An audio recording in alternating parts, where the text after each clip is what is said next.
ಶ್ರೀ ಸದ್ಗುರು ಸಿದ್ಧಾರೂಢಾಯ ನಮಃ.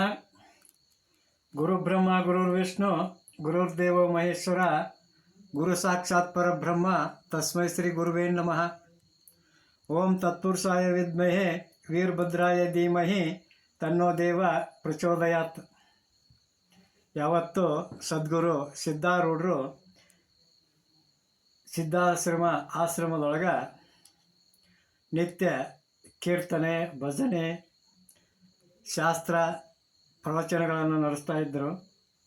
ಇಂಥ ಒಂದು ಕಾಲದೊಳಗೆ ಕೊಂಕಣ ನಾಡಿನೊಳಗೆ ಬ್ರಾಹ್ಮಣ ದಂಪತಿಗಳಿದ್ದರು. ಆ ಒಂದು ಪೈಕಿ ಆ ಹೆಣ್ಣು ಮಗಳಿಗೆ ಭೂತದ ಉಪದ್ರವ ಭಾಳಾಗಿತ್ತು. ಎಷ್ಟೋ ಮಂತ್ರ ಔಷಧಿಗಳನ್ನು ಮಾಡಿದರು, ಎಷ್ಟೋ ದೇವತಾರಾಧನೆಯನ್ನು ಮಾಡಿದರು. ಆದರೂ ಆ ಭೂತ ಅನ್ನುವಂಥದ್ದು ಆ ಹೆಣ್ಮಗಳನ್ನ ಬಿಟ್ಟು ಹೋಗಲಿಲ್ಲ. ಆವಾಗ ಅವರು ನರಸೋಬವಾಡಿಗೆ ಹೋಗುವಂಥವ್ರು ಅಕ್ಕಾರ. ಅಲ್ಲೇ ಹೋಗಿ ನರಸಿಂಹ ಸರಸ್ವತಿ ಸ್ಥಾನದೊಳಗೆ, ಆ ದೇವಸ್ಥಾನದೊಳಗೆ ಪ್ರಾರ್ಥನೆಯನ್ನು ಅವಳ ಗಂಡ ಮಾಡ್ಕೋತಾನೆ. ಏನಂತಾನು ಅಂತಂದ್ರೆ, ನನ್ನ ಹೆಂಡತಿಯ ಒಂದು ದೇಹ ಸ್ಥಿತಿ ನೆಟ್ಟಗಾದ್ರೆ, ಸರಿ ಆದ್ರೆ, ಅವಳಿಗೆ ಹಿಡಿದಿರ್ತಕ್ಕಂಥ ಭೂತ ಬಿಟ್ಟು ಆದ್ರೆ ತಮಗೆ ನಾನು 100 ರೂಪಾಯಿ ಕಾಣಿಕೆಯನ್ನು ಸಲ್ಲಿಸ್ತೀನಿ ಅಂತೇಳಿ ತಿಳ್ಕೊಂಡ ಪ್ರಾರ್ಥನೆಯನ್ನು ಮಾಡಿ ಅಲ್ಲಿ ಅತಿ ಪ್ರೇಮದಿಂದ ಭಕ್ತಿಯಿಂದ ಆ ಒಂದು ನರಸಿಂಹ ಸರಸ್ವತಿ ಸ್ವಾಮಿಯ ಸೇವೆಯನ್ನು ಮಾಡ್ತಾ ಇರಾಕತ್ತಿದ್ರು.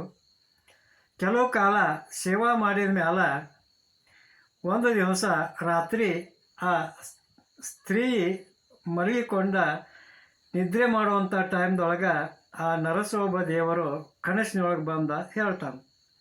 ಏನು ಹೇಳ್ತಾನು ಅಂತಂದ್ರೆ, ನೀವಿಬ್ಬರು ಬೇಗನೆ ಇಲ್ಲಿಂದ ಹೊರಟ ಹುಬ್ಬಳ್ಳಿಯೊಳಗಿರ್ತಕ್ಕಂಥ ಶ್ರೀ ಸಿದ್ಧಾರೂಢರ ಸನ್ನಿಧಿಗೆ ಹೋಗ್ರಿ. ನಾನು ಅಲ್ಲಿ ಶರೀರ ಧಾರಣವನ್ನು ಮಾಡಿ ಸಿದ್ಧಾರೂಢರ ನಾಮದಿಂದ ಅಲ್ಲೇ ನಾನು ಅದೇನಿ. ಆ ರೂಪದಿಂದಿರ್ತಕ್ಕಂಥ ನನ್ನನ್ನು ನೀವು ಭಕ್ತಿಯಿಂದ ಸೇವೆ ಮಾಡಿದ್ದಾದ್ರೆ ನಿಮ್ಮ ಮೇಲೆ ನಾನು ಸಂತುಷ್ಟನಾಗಿ ನಿಶ್ಚಯವಾಗಿ ನಿಮಗೆ ಕೃಪಾಶೀರ್ವಾದ ಮಾಡ್ತೀನಿ ಅಂತಕ್ಕಂಥ ಒಂದು ಆ ನರಸೋಬ ದೇವರ ಅಭಯ ವಚನವನ್ನು ಕೇಳಿದಂಥ ಆ ಹೆಣ್ಣು ಮಗಳು ನಿದ್ರೆಯಿಂದ ಎಚ್ಚೆತ್ತು ತನ್ನ ಗಂಡನನ್ನು ಎಬ್ಬಿಸಿ ತನ್ನ ಒಂದು ಸ್ವಪ್ನದ ವೃತ್ತಾಂತವನ್ನು ಹೇಳ್ತಾಳೆ. ಹೇಳಿದಾಗ ಆ ಇಬ್ಬರು ದಂಪತಿಗಳು ಕೂಡಿಕೊಂಡ ಮರುದಿವಸ ಆ ನರಸೋಬ ದೇವರಿಗೆ ನಮಸ್ಕಾರ ಮಾಡಿ ಇಬ್ಬರೂ ದಂಪತಿಗಳು ಹುಬ್ಬಳ್ಳಿಗೆ ಬರುವಂಥವರಾದರು. ಹುಬ್ಬಳ್ಳಿಗೆ ಬಂದ ಆ ಹುಬ್ಬಳ್ಳಿಯ ಜನರನ್ನು ಸದ್ಗುರು ಸಿದ್ಧಾರೂಢರ ಆಶ್ರಮ ಎಲ್ಲೈತಿ ಅಂತೇಳಿ ಕೇಳ್ಕೊತ ಅವರು ಸಿದ್ಧಾರೂಢರ ಸನ್ನಿಧಿಗೆ ಬರುವಂಥವ್ರಕ್ಕರು.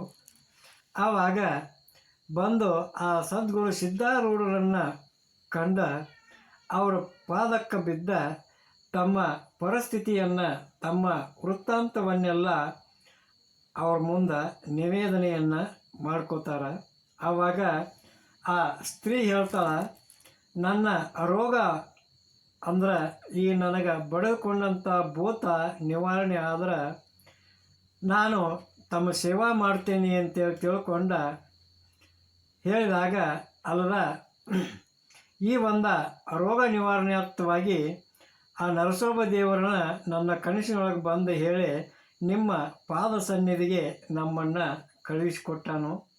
ನಿಮ್ಮಿಂದ, ನಿಮ್ಮ ಕೃಪೆಯಿಂದ ನಾವು ಕೃತಾರ್ಥರಾಗಬೇಕಂತೇಳಿ ತಿಳ್ಕೊಂಡು ಬಂದೇವಿ ಅಂತೇಳಿ ಹೇಳಿದಂಥ ಒಂದು ಆ ಹೆಣ್ಣು ಮಗಳ ಮಾತನ್ನು ಕೇಳಿದಂಥ ಸದ್ಗುರು ಸಿದ್ಧಾರೂಢರು, ಹಂಗಾದ್ರೆ ನೀವು ಇಲ್ಲೇ ಆಶ್ರಮದೊಳಗೆ ಇರ್ರಿ, ಇದ್ದ ನೀವು ನಿತ್ಯದೊಳಗೂ ಭಜನೆ ಮಾಡ್ತಾ ಇದ್ರೆ ಮನಸ್ಸು ಸಮಾಧಾನ ಹೊಂದಿ ನಿಮ್ಮ ಎಲ್ಲ ಪೀಡೆ ನಿವಾರಣೆ ಆಕ್ಕತಿ ಅಂತ ಸದ್ಗುರು ಸಿದ್ಧಾರೂಢರು ಹೇಳಿದಂಥ ಮಾತನ್ನು ಕೇಳಿ ಅವರ ಒಂದು ಆಜ್ಞೆಯಂತೆ ಆ ಇಬ್ಬರು ಗಂಡ ಹೆಂಡತಿ ನಿತ್ಯ ಭಜನೆಯನ್ನು ಮಾಡ್ತಾ ಒಂದು ನಾಮಸ್ಮರಣೆಯನ್ನು ಮಾಡ್ತಾ ಶಿವ ಪಂಚಾಕ್ಷರಿ ಭಜನೆಯನ್ನು ಮಾಡ್ತಾ ಆ ಭಜನಾ ಆನಂದವನ್ನು ಅನುಭವಿಸುತ್ತಾ ಪ್ರೇಮದಿಂದ ಭಕ್ತಿಯಿಂದ ಇತರ ಗುರು ಸೇವೆಗಳನ್ನು ಮಾಡುತ್ತಾ ಅಲ್ಲೇ ಆಶ್ರಮದೊಳಗೆ ಉಳಿದ್ರು. ಇದರಿಂದ ಅವರ ಒಂದು ಚಿತ್ತಕ್ಕೆ ಬಹಳ ಸಮಾಧಾನ ಆಯಿತು. ಯಾಕಂದ್ರೆ ಅಲ್ಲಿ ಸಿದ್ಧಾಶ್ರಮದೊಳಗೆ ಪ್ರತಿದಿನ ಬೆಳಗ್ಗೆ ಶಾಸ್ತ್ರ ಶ್ರವಣ, ನಂತರ ಶಿವಪಂಚಾಕ್ಷರಿ ಮಂತ್ರದ ಪಠನೆ, ಕೀರ್ತನೆಗಳು ನಡೀತಾ ಇದ್ದವು. ಅಲ್ಲದ ಅದು ಮಹಾತ್ಮರ ಪವಿತ್ರವಾದಂಥ ಒಂದು ಸನ್ನಿಧಿ.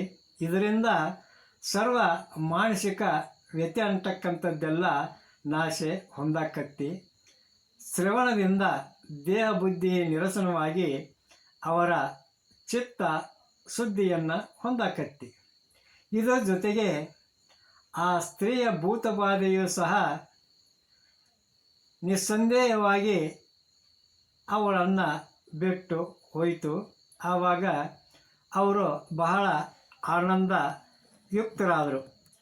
ಸಿದ್ಧ ಸದ್ಗುರುಗಳ ಚರಣಗಳಿಗೆ ನಮನ ಮಾಡಿ ಆ ಹೆಣ್ಣು ಮಗಳು ಹೇಳ್ತಾಳೆ, ಹೇ ದಯಾಳವಾಗಿರ್ತಕ್ಕಂಥ ಸದ್ಗುರು ಸಿದ್ಧಾರೂಢನೇ, ನಿಮ್ಮ ಕೃಪೆಯಿಂದ ಸರ್ವವ್ಯತೆ ನಾಶ ಆಯಿತು. ಆದ್ರೆ ನಿಮ್ಮ ಚರಣ ಪ್ರೇಮದಿಂದ ನಾವು ಭರಿತರಾಗಿ ನಾವು ಆರಾಮಾಗಿದ್ದರೂ ಕೂಡ, ಆರೋಗ್ಯದಿಂದ ಇದ್ದರೂ ಕೂಡ ನಮಗೆ ಊರಿಗೆ ಹೋಗ್ಬೇಕಂತೇಳಿ ಅನಿಸೋದಿಲ್ಲ ಅಂತೇಳಿ ತಿಳ್ಕೊಂಡ ಆ ಹೆಣ್ಣು ಮಗಳ ಹೇಳಿದ್ದನ್ನು ಕೇಳಿದಂಥ ಸದ್ಗುರು ಸಿದ್ಧಾರೂಢರು ಸಂತೋಷದಿಂದ ಆ ದಂಪತಿಗಳನ್ನು ಕುರಿತು ಹೇಳ್ತಾರೆ, ನೀವು ಈಗ ಆರೋಗ್ಯದಿಂದಿದ್ದೀರಿ, ನಿಮಗೆ ಆ ಭೂತ ಪಿಶಾಚಿಯ ಕಾಟ ಅನ್ನುವಂಥದ್ದು ತೊಲಗೋಗೈತಿ. ಅದಕ್ಕೆ ನೀವು ನಿಮ್ಮ ಗ್ರಾಮಕ್ಕೆ ಹೋಗಿ ಇದೇ ರೀತಿಯಾದ ಭಕ್ತಿ ಪ್ರೇಮವನ್ನು ಮನಸ್ಸಿನಲ್ಲಿ ಹಿಡಿದ ನಿರಂತರವಾಗಿ ಸದ್ಗುರು ಚರಣಗಳನ್ನು ನೀವು ಚಿಂತನೆಯನ್ನು ಮಾಡುವಂಥವರಾಗ್ರಿ ಅಂತೇಳಿ ತಿಳ್ಕೊಂಡು ಹೇಳಿದಂಥ ಸದ್ಗುರು ವಚನವನ್ನು ಕೇಳಿ ಆ ದಂಪತಿಗಳು ಆನಂದದಿಂದ ಅವರ ಚರಣಕ್ಕೆ ನಮಿಸಿ ಸದ್ಗುರುಗಳ ಆಜ್ಞೆಯನ್ನು ಪಡ್ಕೊಂಡ ತಮ್ಮ ಗ್ರಾಮವನ್ನು ಕುರಿತು ಹೋಗುವಂಥವರಾದರು.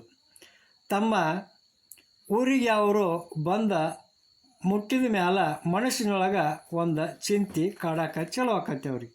ಅದೇನಪ್ಪ ಅಂತಂದ್ರೆ, ನಮಗೆ ಆರೋಗ್ಯ ಲಭಿಸಿದ್ರೆ ಭೂತ್ ಅನ್ನುವಂಥದ್ದು ಬಿಟ್ಟು ಆದದ್ದ ಖರೆ ಆದ್ರೆ ₹100 ಕೊಡ್ತೇವೆ ಅಂತೇಳಿ ನರಸೋಬ ದೇವರಿಗೆ ನಾವು ಹರಕೆ ಹೊತ್ಕೊಂಡಿದ್ದೀವಿ. ಆದ್ರೆ ಈಗ ಸದ್ಗುರು ಸಿದ್ಧಾರೂಢರ ಕೃಪೆಯಿಂದ ನಮಗೆ ಆರಾಮಾಗೈತಿ ಅಂತಂದ ಮೇಲೆ ಈ ₹100 ಕಾಣಿಕೆಯನ್ನು ಯಾರಿಗೆ ಕೊಡಬೇಕು ಅಂತಕ್ಕಂಥ ಸಂಶಯ ನಮ್ಮನ್ನು ಕಾಡಾಕತ್ತೈತಿ ಅಂತೇಳಿ ತಿಳ್ಕೊಂಡ ಚಿಂತೆ ಮಾಡ್ತಾ ಅವತ್ತಿನ ದಿವಸ ರಾತ್ರಿ ಮಲಗಿದಾಗ ಆ ಸ್ವಪ್ನದೊಳಗೆ ಆ ಹೆಣ್ಣು ಮಗಳಿಗೆ ಆ ನರಸೋಬ ದೇವರು ಕಾಣಿಸ್ಕೊಂಡು ಏನು ಹೇಳ್ತಾನು ಅಂತಂದ್ರೆ, ನೀವು ನನಗೆ ಬೇಡಿಕೊಂಡಂಥ ಹಣವನ್ನು ಸಿದ್ಧಾರೂಢರಿಗೆನ ಕೊಟ್ಟು ಬಿಡ್ರಿ ಅಂತೇಳಿ ಹಿಂಗೆ ಅಂದವನ ಆ ನರಸೋಬ ದೇವರು ಮಾಯವಾಗಿ ಹೊಕ್ಕಾನು. ಆವಾಗ ಆ ಸ್ತ್ರೀ ತನ್ನ ಗಂಡನಿಗೆ ತನ್ನ ಸ್ವಪ್ನದ ಒಂದು ವಿಚಾರವನ್ನು, ನರಸೋಬನು ಬಂದ ಹರಕೆ ಹಣವನ್ನು ಸಿದ್ಧಾರೂಢರಿಗೆನ ಕೊಡಬೇಕಂತ ಹೇಳ್ಯಾನು ಅಂತಕ್ಕಂಥ ವಿಷಯವನ್ನು ಹೇಳಿದಾಗ ಆಕೆಯ ಪತಿಯಾದರೂ ಸಹ ಅದು ಮಹಾದಾಜ್ಞೆ ಅಂತೇಳಿ ತಿಳ್ಕೊಂಡ ತನ್ನ ಹೆಂಡತಿ ಸಮೇತನಾಗಿ ಕೂಡಲೇ ಹುಬ್ಬಳ್ಳಿಗೆ ಹೊರಟು ಬಂದ ಸದ್ಗುರು ಸಿದ್ಧಾರೂಢರಿಗೆ ಭೇಟಿಯಾಗಿ ಇಬ್ಬರು ದೈನ್ಯ ಭಾವದಿಂದ ಪ್ರಾರ್ಥನೆಯನ್ನು ಮಾಡ್ತಾರೆ. ಏನು ಮಾಡ್ತಾರೋ ಅಂತಂದ್ರೆ, ಹೇ ಪರಮಾತ್ಮನ ಸ್ವರೂಪಿಯಾಗಿರ್ತಕ್ಕಂಥ ಸದ್ಗುರುವೇ, ನನ್ನ ಹೆಂಡತಿಗೆ ಆರಾಮಾದ್ರೆ, ಅವಳ ಆರೋಗ್ಯ ಸರಿ ಆದ್ರೆ ಒಂದು ₹100 ಕಾಣಿಕೆಯನ್ನು ನರಸೋಬ ದೇವರಿಗೆ ಕೊಡ್ತೇವೆ ಅಂತೇಳಿ ನಾವು ಹರಕೆ ಹಾಕ್ಕೊಂಡಿದ್ದೀವಿ. ಆದ್ರೆ ಈಗ ನಿಮ್ಮ ಕೃಪೆಯಿಂದ ಈ ಒಂದು ನಮ್ಮ ಭೂತಬಾಧೆ ನಿವಾರಣೆ ಆಯಿತು. ಈ ಹಣವನ್ನು ಯಾರಿಗೆ ಕೊಡಬೇಕು ನಾವು ಅಂತ ತಿಳ್ಕೊಂಡು ಚಿಂತೆ ಮಾಡ್ತಾ ಇದ್ದಾಗ ಕನಸಿನೊಳಗೆ ಆ ನರಸೋಬ ದೇವರು ಬಂದ ಹರಕೆ ಹಣವನ್ನು ತಮಗೆ ಅರ್ಪಿಸಬೇಕು ಅಂತೇಳಿ ಆಜ್ಞೆ ಮಾಡ್ಯಾನ. ಅದಕ್ಕೆ ಆ ಹಣವನ್ನು ಕೊಡೋ ಸಲುವಾಗಿ ಇಲ್ಲಿಗೆ ನಿಮ್ಮ ಸನ್ನಿಧಿಗೆ ಬಂದೇವಿ ಅಂತೇಳಿ ತಿಳ್ಕೊಂಡ ಅವರು ತಂದಂಥ 100 ರೂಪಾಯಿಗಳ ಕಾಣಿಕೆಯನ್ನು ಸದ್ಗುರು ಚರಣಗಳಲ್ಲಿಟ್ಟು ಅವರ ಆಶೀರ್ವಾದವನ್ನು ಪಡ್ಕೊಂಡ ತಮ್ಮ ಸ್ವಗ್ರಾಮಕ್ಕೆ ಹೋಗುವಂಥವರಾದರು. ಅಲ್ಲದನ ಅವರು ಸದ್ಗುರು ಸಿದ್ಧಾರೂಢರ ಭಜನವನ್ನು ಅಖಂಡವಾಗಿ ಮಾಡುತ್ತಾ ಆತನ ಪಾದದಲ್ಲಿ ಅವರಿಗೆ ಅನನ್ಯ ಭಕ್ತಿ ಉತ್ಪನ್ನಾತು. ಇವರು ಸಕಾಮ ಭಕ್ತಿಯನ್ನು ಆರಂಭಿಸಿದ್ರೂ ಕೂಡ ನಿಷ್ಕಾಮ ಭಕ್ತಿ ಪ್ರಾಪ್ತವಾಗಿ ಆ ಇಬ್ಬರು ದಂಪತಿಗಳು ಧನ್ಯರಾದರು. ಸದ್ಗುರುಗಳ ಸನ್ನಿಧಿ ಮಾತ್ರದಿಂದ ಸಕಾಮವಿದ್ದ ಮನಸ್ಸು ನಿಷ್ಕಾಮವಾಗಿ ಹೊಕ್ಕತಿ. ಆತನ ಒಂದು ಅನುಗ್ರಹವಾದ ಬಳಿಕ ಆ ಸ್ವರೂಪಾನುಭವವು ಬರ್ತೈತಿ ಅಂತ ಹೇಳುವಲ್ಲಿಗೆ ಇವತ್ತಿನ ಒಂದು ಸದ್ಗುರು ಸಿದ್ಧಾರೂಢರ ಮಹಿಮೆಯ ಕಥಾ ಪ್ರವಚನವನ್ನು ಮುಕ್ತಾಯಗೊಳಿಸೋಣಂತ. ಜೈ ಮಂಗಳಂ, ಜೈ ನಮಃ ಪಾರ್ವತಿ ಪತೆ ಶಿವ ಹರ ಹರ ಮಹಾದೇವ. ಶ್ರೀ ಸದ್ಗುರು ಸಿದ್ಧಾರೂಢಾಯ ನಮಃ. ಶ್ರೀಮನ್ನಿಜಿನ ಶಿವಯೋಗಿ ಮಹಾರಾಜ್ ಕಿ ಜೈ. ಶ್ರೀ ಗರಗದ ಶಿವಯೋಗಿ ಮಡಿವಾಳ ಶಿವಯೋಗಿ ಮಹಾರಾಜ್ ಕಿ ಜೈ.